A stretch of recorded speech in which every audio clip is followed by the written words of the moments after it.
What up, word? It's your boy JusRzd, and today we're talking about episode 6 of X-Men 97. Let's get into it. Do me a favor.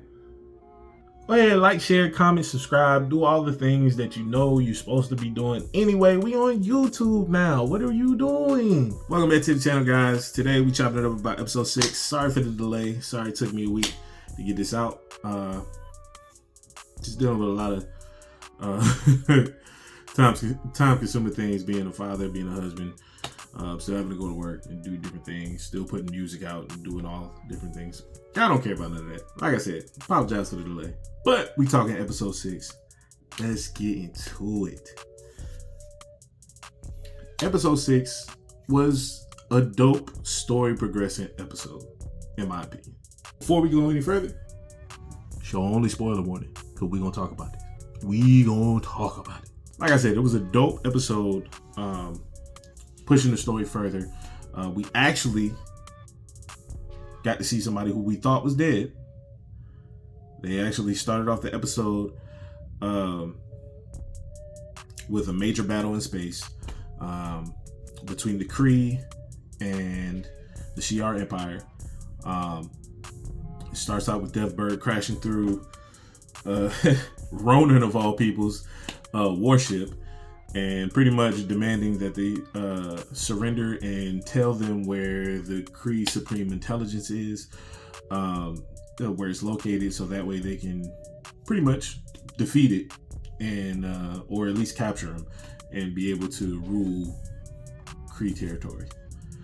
And so that's how the episode kicked off, and then we're immediately taken to Deathbird's immediately called back to the Shi'ar Empire for an announcement from her sister of all people, Leandria. And her announcement was that she was finna get married to Charles Xavier. Same Professor X we thought was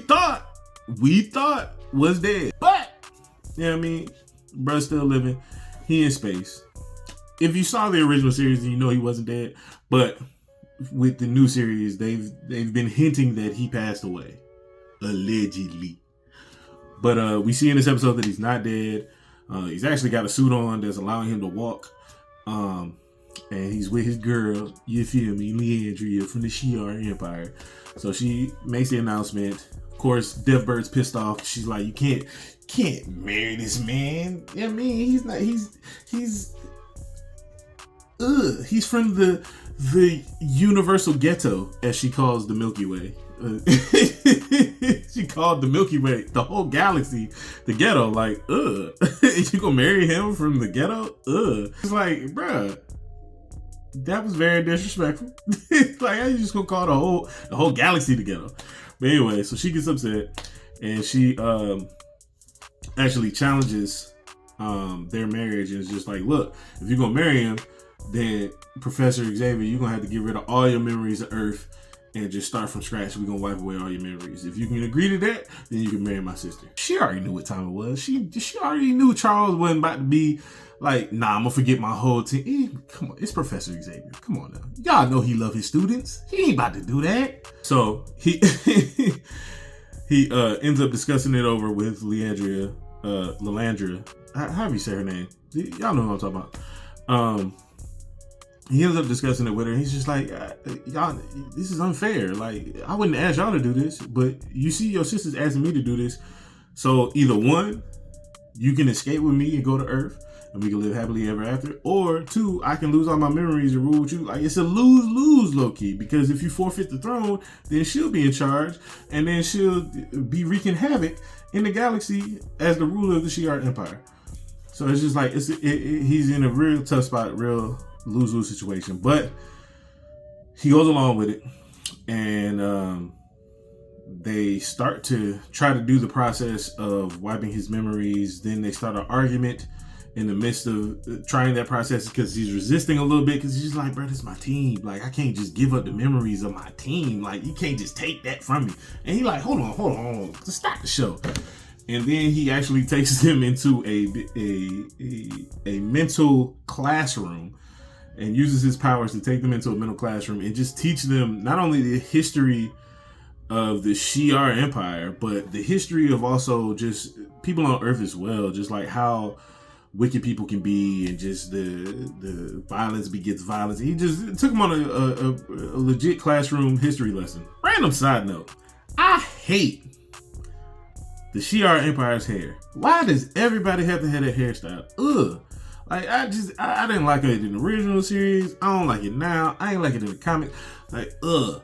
I just hate that hairstyle. It just looks so stupid. And then you can't really tell who a man, who a woman, because they all got the little stupid eye paint and the hair. It's like, man, that's neither here nor there. So he takes them to the classroom or whatever. In the midst of him teaching them, he actually has visions of Gambit turning into a glowing skeleton. There's a vision of Storm getting shot. He has a vision, just a massive vision of different things that have transpired throughout the beginning part of the season to his X-Men, since he hasn't been there. And he's just like, yo, no, wait, I can't go through with this. One, he's in so much distress because of the vision that he's seeing. So it kind of takes him out, and everybody's like, well, what's happening? What's happening? He's like, I have to go back to Earth. I have to go back to Earth for my children, my students, my X-Men. So it cuts from there and goes straight to Storm and Forge and their battle with the adversary. Of course, Forge is down and out because he got bit by the adversary last time. So this poison is infecting his body, and it's over his heart at this point. Once it gets to his heart, of course, he's going to die. So Storm, whole time, adversary is whispering in Storm's ear, just talking mad junk. Let him die. Just kill him. Just let him die. He the one who created the material to get you shot in the first place. Just let him die. All up in here with it. She all up in here with it. And it's just, the Storm's like, nah. We not having that. I'm gonna save him. This is what I do. I'm the X-Men. I'm Storm. I'm an Omega level mutant. This is who I am. This is what I do. Whole time she's second guessing herself though throughout the whole process, and she's just like, nah, the right thing to do is to save him, but at the same time, I don't know what I'm doing, and I don't know how to do this, and I still am self-conscious because I don't have my powers, which is all understandable. This is a great little inner battle that she was going through with the adversary and with herself, just trying to fight through the mental gymnastics. She ends up finding out about a rare herb that can heal Forge, and so she goes in and tries to find it. It's deep in a cave, it's deep somewhere in a cave, and everybody knows, well, if you don't know, Storm is very claustrophobic based on different traumas she faced as a child in her village, and so she gets to a spot where in order to get it, she had to climb up in this very tight space. So she starts to climb up. Of course, the adversary pops up, still all up in here with it, trying to psych her out. So I'm like, nah, you scared, you can't do it, blah, blah, blah. Storm's freaking out because she's not only trying to fend off the adversary, but she's also like claustrophobic. And it's like, yo, this is a lot going on. She starts to slip. That freaks her out more. But through all in all, she remembered who she was, persevered through all of that trauma, all of that temptation, ended up getting the material that she needed, getting the herb that she needed to help Forge, and through the process unlocked her powers again and just went on a nice little fly around the town and defeated the adversary, all just off remembering who she was and remembering her purpose, and just, it was a great moment. You know what I mean? She came out the jump. She went from the mohawk to the 40-inch bust down, you feel me, with the black outfit just flying across the way. It was dope. It was dope. Listen, I ain't gonna hold you. I ain't know she could do that. You know what I mean? I ain't know she could make the whole outfit and the hair grow back automatically because you control weather. But that was a dope little thing. I like that, and I appreciate it. So of course she gets back. She ends up using the herb to heal Forge. Forge gets healed, and then low key, on the low, she gonna throw, I love you too, Forge, a little bit, maybe on the side. You know what I mean? She just kind of threw that out there and just kept going. Hold on, you ain't just gonna drop that off. I mean, I told you I loved you, and you slapped me, and then you just gonna drop that off and be like, yeah, I love you a little bit, maybe on the side. Let's keep the story going. Anyway, she just kept the story going after that, like, So then she keeps going, and then she turns on the TV. and the attack on Genosha is being televised at this moment. So of course she's devastated and distraught just seeing the decimation of Genosha, the way they just destroyed that whole island. And so that's pretty much how the episode ended. And then it kind of got like a little scene at the end where you see Trask running down the street, and he's being pretty much being pretty much instigated by Mr. Sinister, and just pretty much Mr. Sinister telling him that their job isn't done, that their job is not over, they have more work to do, and that this is only the beginning. So I don't know what Mr. Sinister got planned, but clearly he's still cooking. You know what I mean? He's still doing the foolishness. I don't know if he's working by himself. We already see he's working with Trask. I don't know if he's, you know what I mean, who else may be in the background. We don't know yet. We don't know. But that was episode 6. Thought it was a really good episode. It was really dope how they pushed the story forward, how they brought pretty much brought to a close how Storm got her powers back. It just kind of brought to a close just how everything just transpired. It was kind of dope. They showed us that Professor X is still alive. They pushed the story forward on that front. We got to see the Shi'ar Empire, even though I hate their hairstyles. I really do hate their hairstyles. We got to see Gladiator. That's I ain't gonna lie. That's my favorite part of the Shi'ar Empire is Gladiator, because he's just a beast. He's a beast, and I like Gladiator. I like his personality.